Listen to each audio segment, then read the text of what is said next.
నమస్తే welcome to BSK news. ఇక headlines చూద్దాం. సూర్యకుమార్ యాదవ్ ని ఎలా ఆపాలి? మాజీ పేసర్ జహీర్ ఖాన్ చెప్పిన సమాధానం ఇదే.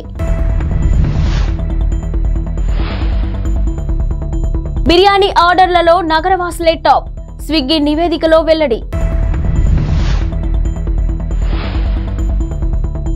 అందుకే చంద్రబాబు 2 చోట్ల పోటీ చేయాలనుకుంటున్నారు. బొత్స సత్యనారాయణ. భారత్ వర్సెస్ దక్షిణాఫ్రికా మధ్య 3వ T20 మ్యాచ్ లో కెప్టెన్ సూర్యకుమార్ యాదవ్ సెంచరీతో చెలరేగాడు. ఇక మైదానం నలువైపులా 6లు 4లతో విరుచుకుపడ్డాడు. సూర్యను కట్టడి చేయడానికి సౌత్ ఆఫ్రికా బౌలర్లు నానా తంటాలు పడ్డారు. ఇక ఎట్టకెలకు సెంచరీ పూర్తయ్యాక అవుట్ చేయగలిగారు.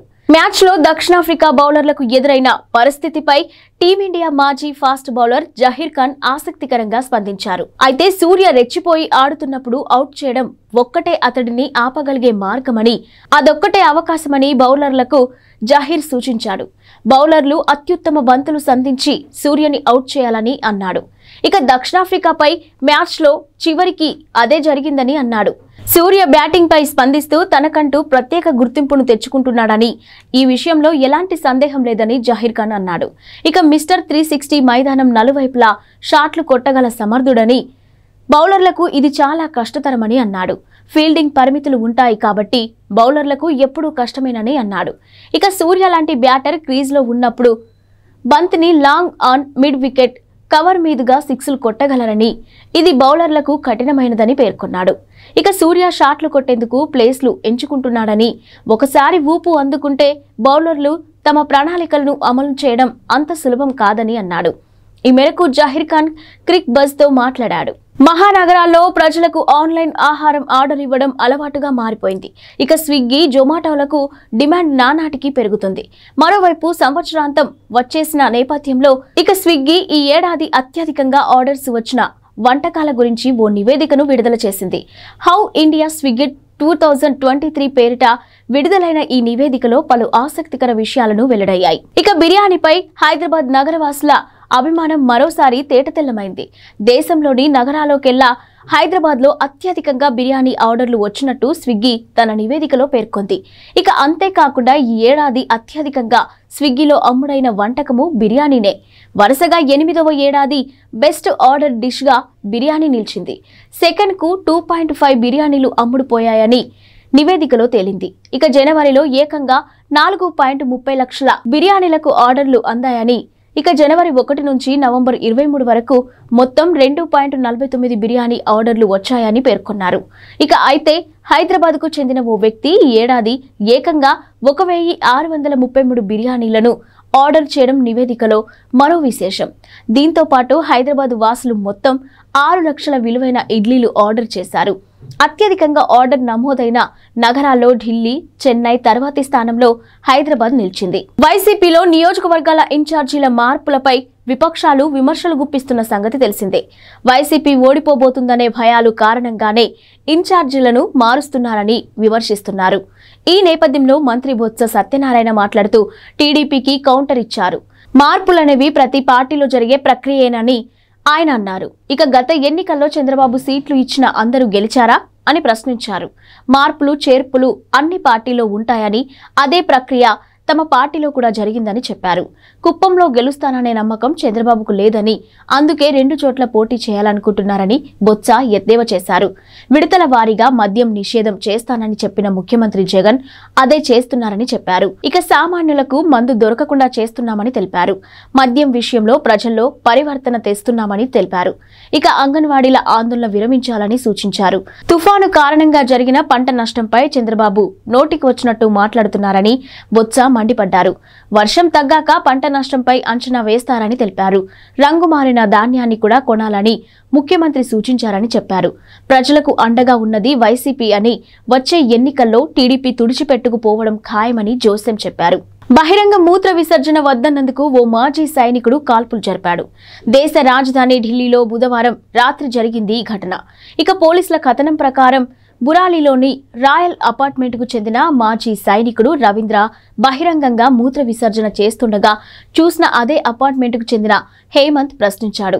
బహిరంగ మూత్ర విసర్జన చేయకూడదని హెచ్చరించారు.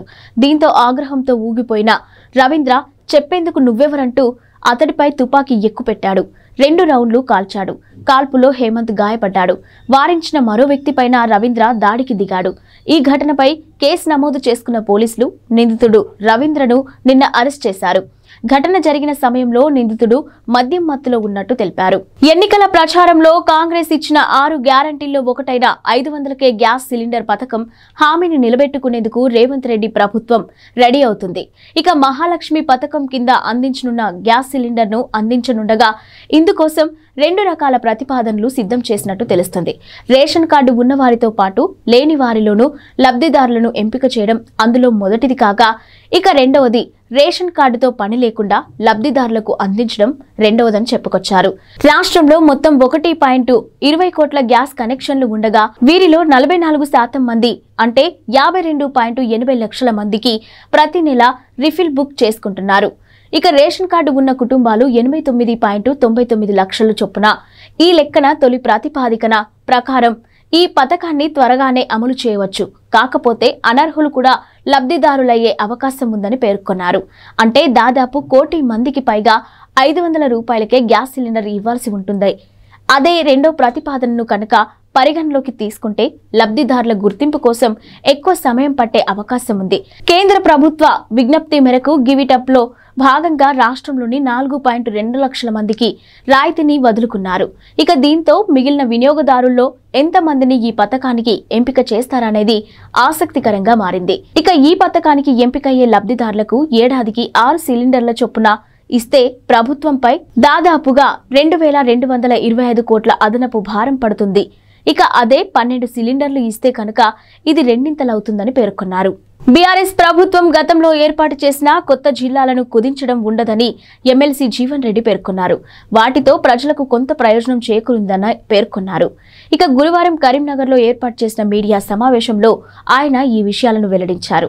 కొత్త జిల్లాల ఏర్పాటుతో ఆయా ప్రాంతాల్లోని మెడికల్ కాలేజీలు వచ్చాయని, అటువంటి అభివృద్ధి వల్ల ప్రజలకు మేలు జరుగుతుందని పేర్కొన్నారు.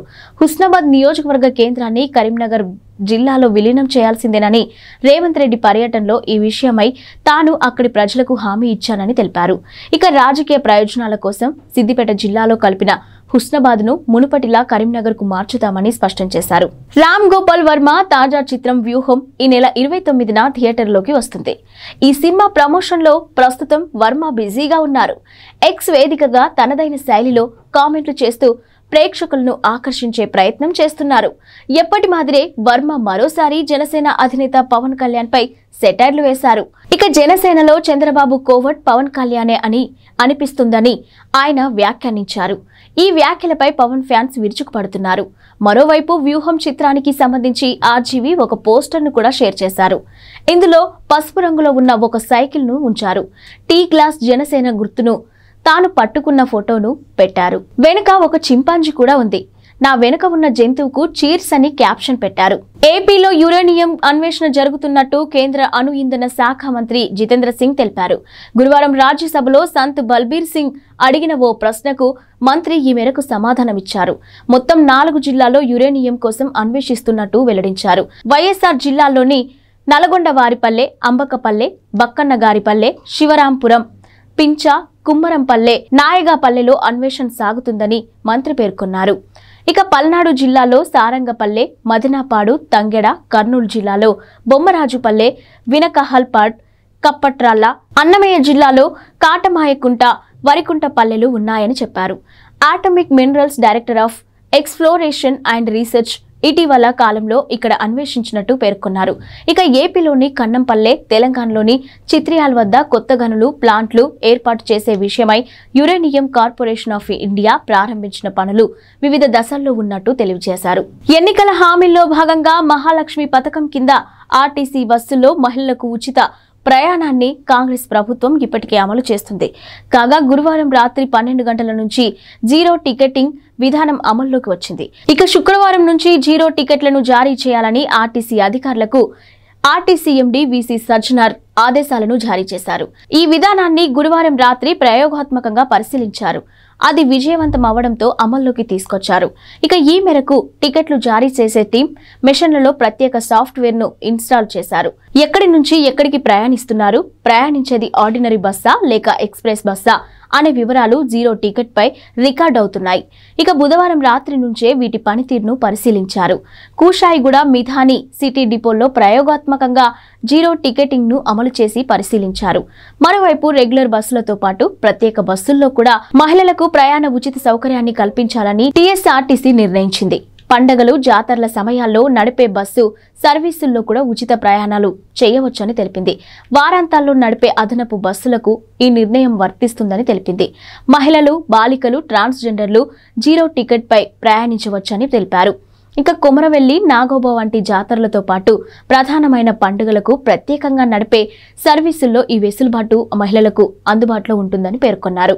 దేశవ్యాప్తంగా సంచలనం సృష్టించిన పార్లమెంటు భద్రతా ఉల్లంఘన ఘటనకు ప్రధాన సూత్రధారిగా ఉన్న లలిత్ ఝా లొంగిపోయాడు. ఢిల్లీ నడిబొడ్డున ఉన్న కర్తవ్య పథ్ మార్గం గుండా వెళ్లి పోలీస్ స్టేషన్లో లొంగిపోయారని ఢిల్లీ పోలీస్ వర్గాలు వెల్లడించాయి. ఇక లలిత్ ను అరెస్ట్ చేసినట్టు నిర్ధారించాయి. న్యూఢిల్లీ జిల్లా పోలీసులు అతడిని స్పెషల్ సెల్ కు అప్పగించారు. దీంతో 2 రోజుల పాటు పరారీలో ఉన్న లలిత్ ప్రస్తుతం పోలీసుల అదుపులో ఉన్నాడు. లలిత్ నిమ్రా నుంచి బస్సులో ప్రయాణించి రాజస్థాన్లోని నాగౌర్కు వెళ్లాడు. అదే అతను చివరిసారిగా కనిపించింది.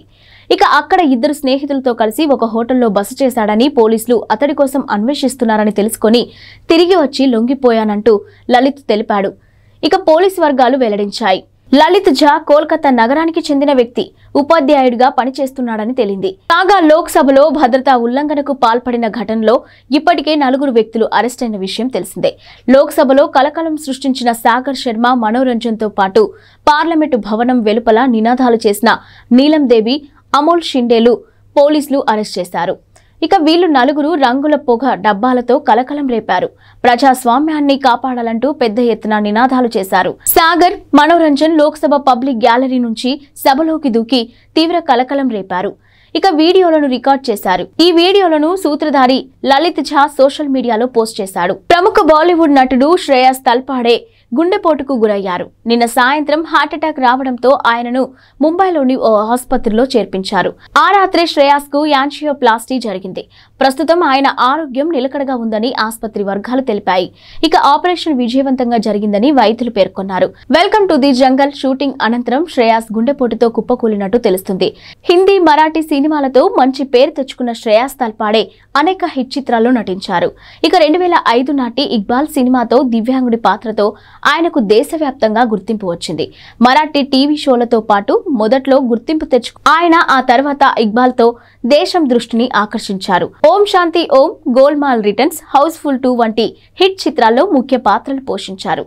క్రిటిక్స్ ను మెప్పించిన డోర్ సినిమాలో తన నటనతో శ్రేయాస్ మంచి మార్కులు పొందారు.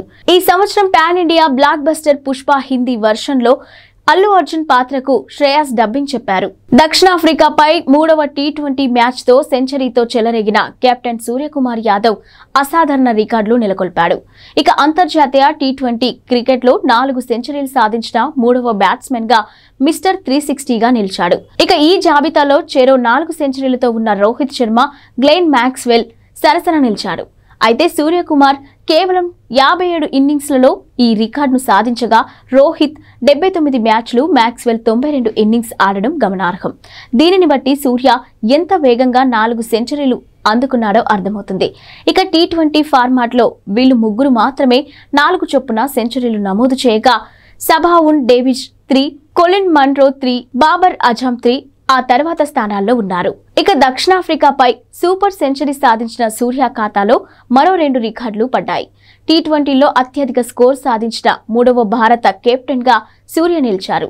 ఇక సూర్య సాధించిన 4 సెంచరీలు వేర్వేరు దేశాల్లో నమోదు చేయడంతో మరో రికార్డుగా ఉంది. ఇంగ్లాండ్, న్యూజిలాండ్, ఇండియా, దక్షిణాఫ్రికాలో సెంచరీలు బాదాడు. ఈ ఫీట్ సాధించిన ఏకైక ఆటగాడిగా మిస్టర్ 360 నిలిచాడు. మ్యాక్స్వెల్ సెంచరీలో 2 భారత్లో, శ్రీలంక, ఆస్ట్రేలియాలో ఒక్కొక్కటి చొప్పున బాదాడు. ఇక రోహిత్ ఇండియాలో 3, ఇంగ్లాండ్లో 1 సెంచరీ కొట్టాడు. ఇవి ఇప్పటివరకున్న బులెటిన్ అప్డేట్స్. Keep watching.